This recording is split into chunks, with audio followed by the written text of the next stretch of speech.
एक बात बताओ, जेनेटिक्स पढ़ा है तुमने? अगर हाँ, तो क्या कॉन्फिडेंट हो कि 21 जून को जो रीनीट होने वाला है जेनेटिक्स के सारे क्वेश्चन सही होंगे? अगर नहीं तो ये वीडियो आपको एंड तक देखना है, क्योंकि आज मैं तुम्हें वो 5 टॉपिक्स बताऊंगा जो जेनेटिक्स में हर साल नीट के एग्जाम में आते ही आते हैं। सिर्फ ये 5 टॉपिक्स सॉलिड करो और जेनेटिक्स में मार्क्स पक्का समझो, एक भी नंबर नहीं कटेगा।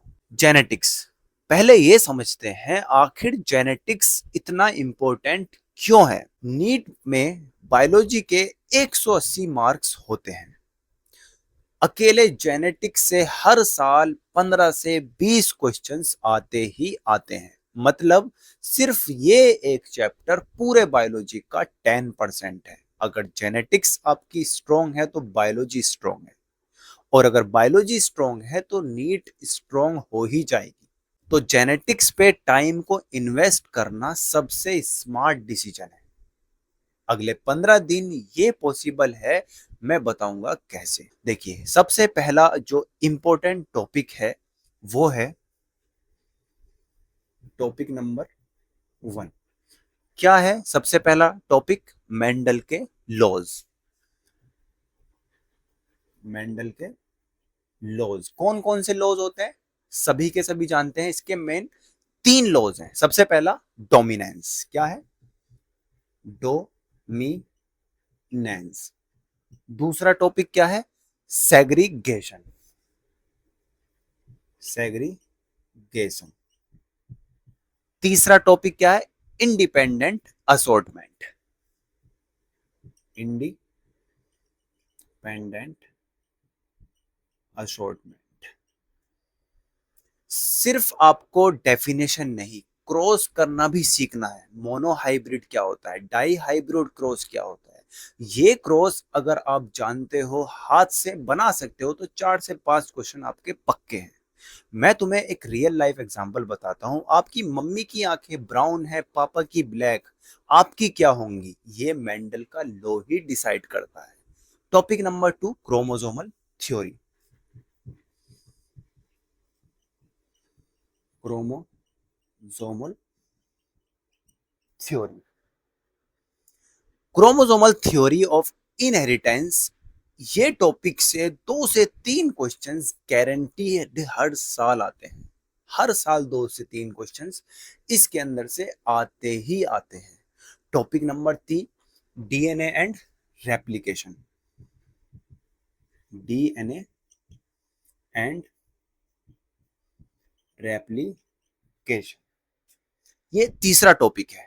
डीएनए का स्ट्रक्चर कैसा है, रेप्लिकेशन कैसा होता है। इसके अंदर जो मॉडल दिए गए हैं, वॉटसन एंड क्रिक का मॉडल, डबल हेलिक्स मॉडल, ये आपको याद करना है। मैं लिख नहीं रहा हूं, याद कर लेना। वॉटसन एंड क्रिक का model, double helix model, semi conservative replication क्या होता है, मिजल्सन क्या होता है, स्टाल एक्सपेरिमेंट क्या होता है। ये थोड़े से कॉन्सेप्चुअल हैं, मैं मानता हूं थोड़े से कॉन्सेप्चुअल हैं, बट आपको रट्टा नहीं मारना है, आपको समझना है। सिंपल ट्रिक याद करनी है, जैसे कि डीएनए एक जिप जैसा होता है, ओपन होता है, कॉपी होता है, क्लोज हो जाता है। ये चीज आपको याद कर लेनी है। टॉपिक नंबर 4 की तरफ चलते हैं। टॉपिक 4 है हमारा म्यूटेशन। म्यूटेशन, पॉइंट म्यूटेशन क्या होता है, क्रोमोसोमल म्यूटेशन क्या होता है, आपको इनका डिफरेंस समझना है। इसका एग्जांपल मैं बताता हूं, जैसे कि सिकल सेल एनीमिया। इससे भी 1-2 क्वेश्चंस हर साल देता ही देता है, लेकिन जो स्टूडेंट ये स्किप करता है वो मार्क्स खो देता है। इसलिए आपको स्किप नहीं करना है। नंबर 4 हो गया हमारा। अगर हम अपने लास्ट मेन टॉपिक की बात करें, मतलब टॉपिक नंबर 5, तो ये है हमारा ह्यूमन जेनेटिक डिसऑर्डर। मतलब जेनेटिक डिसऑर्डर, क्या कमी हो जाती है, जैसे कि हमारा हीमोफीलिया हो जाता है। मैं लिख नहीं रहा हूं, तुम समझ लेना। हीमोफीलिया हो जाता है, नाइट ब्लाइंडनेस हो जाता है, कलर ब्लाइंडनेस हो जाता है, ठीक है, डाउन सिंड्रोम हो जाता है। डाउन सिंड्रोम, तो ये किसकी वजह से होता है? जेनेटिक डिसऑर्डर की वजह से। टर्नर सिंड्रोम हो जाता है। ये सब इनहेरिटेंस पैटर्न याद करना है, एक्स लिंक्ड ऑटोसोमल याद करना है। ये टॉपिक पूरा एनसीईआरटी से ही आता है, एक बार लाइन बाय लाइन पढ़ो, मार्क्स पक्का। लिख देता हूं मैं, टर्नर सिंड्रोम। देखो, 15 दिन में ये सब पॉसिबल है, क्योंकि अभी 15 दिन है रीनीट के। रोज 2 घंटे सिर्फ जेनेटिक्स को दो, 2 दिन में पूरे चैप्टर सॉलिड हो जाएंगे।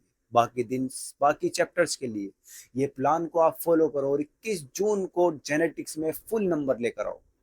डॉक्टर बनना है तो अभी उठो और शुरू करो। ये 15 दिन तुम्हारी जिंदगी बदल सकते हैं, इनको वेस्ट नहीं करना है। अगर ये वीडियो हेल्पफुल लगी हो तो चैनल को सब्सक्राइब कर लो, कमेंट करो, अपने दोस्तों के पास शेयर कर दो। अगले 15 दिन में रोज एक नया टॉपिक कवर करूंगा रीनीट 2026 के लिए। कमेंट में लिखो जेनेटिक्स क्लियर, बस इतना, उससे मुझे फुल ऑफ कॉन्फिडेंस आएगा। 21 जून को फुल कॉन्फिडेंस के साथ जाओ। All the best future doctors.